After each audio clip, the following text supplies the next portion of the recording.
Terima kasih pemirsa, Anda kembali menyaksikan Kominfo Newsroom. Menteri Keuangan Sri Mulyani melaporkan rancangan RAPBN 2025 sementara antara pemerintah dengan Panitia Kerja Badan Anggaran DPR RI mengenai postur makrofiskal 2025. Sejumlah indikator ekonomi ditetapkan mulai dari menjaga defisit anggaran pendapatan belanja negara di bawah 3% hingga alokasi anggaran Rp71 triliun untuk program makanan bergizi gratis.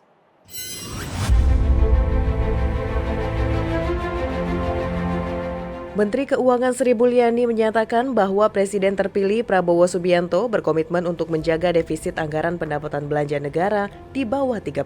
Bendahara negara memastikan APBN transisi akan terus dikomunikasikan, disinkronkan, dan dikoordinasikan antara pemerintah saat ini yang menyusun dengan pemerintah yang akan menjalankan untuk periode selanjutnya. Menkeu menyatakan sesuai arahan Presiden Joko Widodo dan persetujuan Presiden terpilih Prabowo Subianto, bahwa rancangan RAPBN 2025 yang sedang disusun untuk disampaikan kepada DPR 16 Agustus 2024 akan tetap menjaga kehati-hatian dan sustainabilitas. Defisit RAPBN 2025 dirancang pada kisaran 2,29 sampai 2,82% PDB sesuai pembahasan dengan Banggar DPR mengenai KEM PPKF 2025. Dalam postur tersebut juga sudah mencakup anggaran program unggulan makanan bergizi gratis yang sesuai arahan dan persetujuan Presiden terpilih Prabowo Subianto akan dilaksanakan secara bertahap dengan alokasi anggaran sekitar Rp71 triliun.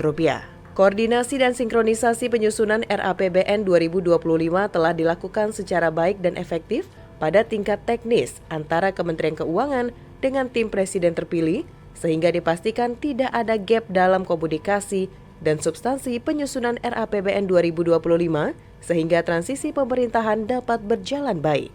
Seluruh kesempatan mengenai postur makrofiskal 2025 tersebut akan disahkan pada Juli 2024 dengan Banggar dan sidang paripurna pada 9 Juli 2024. Dengan kesepakatan ini nanti kami akan menyusun RAPBN 2025 yang akan disampaikan oleh Bapak Presiden Jokowi kepada sidang paripurna DPR tanggal 16 Agustus.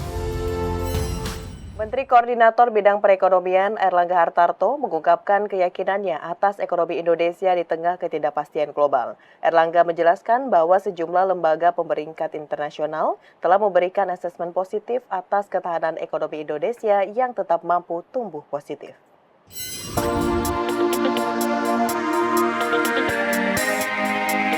Menko Perekonomian Airlangga Hartarto menyampaikan hasil rapat di Istana Negara terkait perkembangan perekonomian Indonesia. Airlangga menerangkan bahwa perekonomian dunia diproyeksikan masih berada di bawah tren jangka panjang dengan downside risk antara lain berupa tensi geopolitik, fragmentasi geoekonomi, penguatan USD, suku bunga tinggi di negara maju, dan pengetatan fiskal di negara maju. Meski ketidakpastian global tersebut memberi tekanan terhadap perekonomian domestik, ekonomi Indonesia terbukti tetap mampu tumbuh di atas ekspektasi pasar. Penilaian dari beberapa lembaga pemeringkat internasional telah memberikan asesmen positif bahwa ketahanan ekonomi Indonesia tetap terjaga, selaras dengan perekonomian Indonesia pada triwulan 1 2024 yang mampu tumbuh kuat 5,11% year on year. Kemudian PMI Manufaktur Indonesia telah berada di level ekspansif selama 33 bulan berturut-turut, diikuti dengan indeks keyakinan konsumen yang tetap tinggi dan indeks penjualan real yang tetap tumbuh dan menunjukkan aktivitas industri dan konsumsi Indonesia masih terjaga baik. Dari segi fundamental ekonomi, kita dibandingkan negara lain relatif baik. Dalam bentuk central bank policy rate kita masih di 6,25, inflasi 2,84, current account balance 0,64. Ini jauh lebih bagus dari berbagai negara termasuk Malaysia, Brasil. Demikian pula fiscal balance, kemudian foreign exchange reserve juga lebih baik.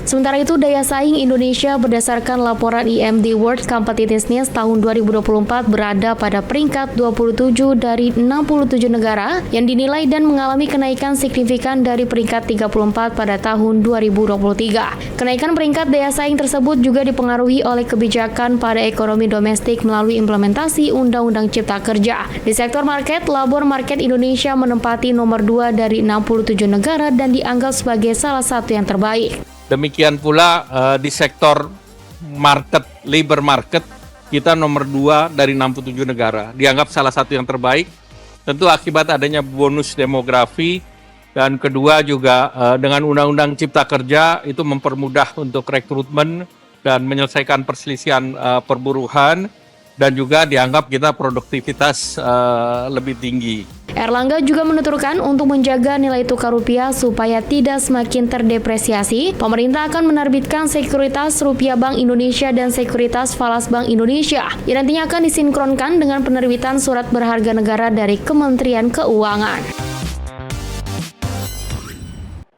Beralih ke informasi lainnya pemirsa, Kementerian Pariwisata dan Ekonomi Kreatif mempermudah alur perizinan penyelenggaraan acara melalui layanan digital izin penyelenggaraan kegiatan. Menteri Pariwisata dan Ekonomi Kreatif Sandiaga Salahuddin Uno mengatakan pihaknya akan memberi jaminan tenggat waktu maksimal proses pengeluaran izin acara, sehingga pihak penyelenggara dapat mempersiapkan dari sisi promosi hingga pengaturan dan persiapan event dengan baik.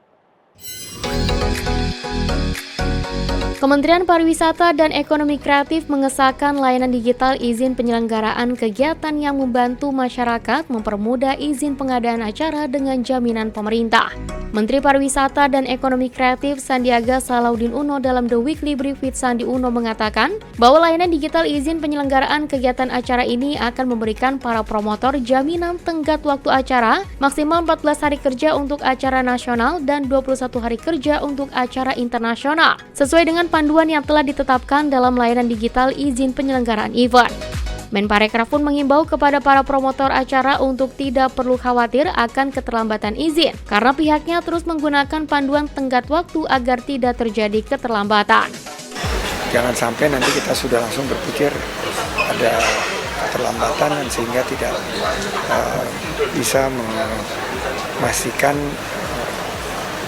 keluarnya izin dari setiap konser tersebut, karena sangat mempengaruhi untuk promosinya dan untuk pengaturan dari segi persiapan venue dan lain-lain.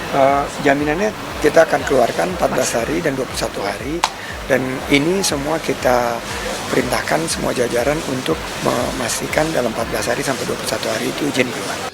Layanan digitalisasi perizinan penyelenggaraan event berlaku di 7 venue yang tersebar di Jakarta dan Banten, meliputi Gelora Bung Karno, G-Expo Kemayoran, Jakarta Convention Center, Beach City International Stadium Ancol, Indonesia Convention Exhibition BSD, Taman Mini Indonesia Indah, serta Community Peak 2.